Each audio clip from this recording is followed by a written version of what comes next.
இன்னைக்கு ஒவ்வொரு நாளும் அந்த நிகழ்ச்சியை பார்க்கிற பொதுமக்கள் அந்த விஜய் தொலைக்காட்சியில் கமெண்ட்ஸ் பகுதியில் பல்லாயிரக்கணக்கான கமெண்ட்ஸ்களை சொல்கிறாங்க. இது ஒரு மோசமான நிகழ்ச்சி, இது பண்பாட்டு கலாச்சார சீரழிவு நிகழ்ச்சி, தயவு செய்து இதை தடுத்து நிறுத்துங்க, இது வேண்டாம் அப்படின்னு சொல்கிறாங்க. ஆனால் அதை எதை குறித்து கவலை கொள்ளாமல் இப்படி ஒரு மோசமான நிகழ்ச்சியை தமிழ் சமூகம் அனுமதிக்கக்கூடாது.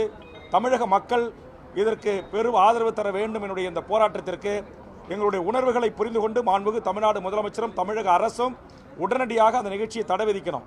கர்நாடகத்தில் தடை விதிச்சிருக்கிறாங்க, வேறு ஆந்திராவில் இது குறித்து அது மாற்றி அமைக்கப்பட்டிருக்குது, கேரளாவில் இந்த நிகழ்ச்சி மாற்றி அமைக்கப்பட்டிருக்கிறது.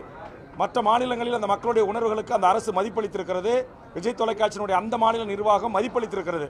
ஆனால் இங்கே தமிழ்நாட்டில் தமிழர்கள் சாதியாக பிரிஞ்சு கிடக்கிறான், மதமாக பிரிஞ்சு கிடக்கிறான், கட்சியாக பிரிஞ்சு கிடக்கிறான். நம்ம எப்படி வேண்டுமானாலும் கல்லா கட்டலாம் என்கின்ற அடிப்படையில் இந்த நிகழ்ச்சியை நடத்துவது என்பது ஏற்புடையதல்ல.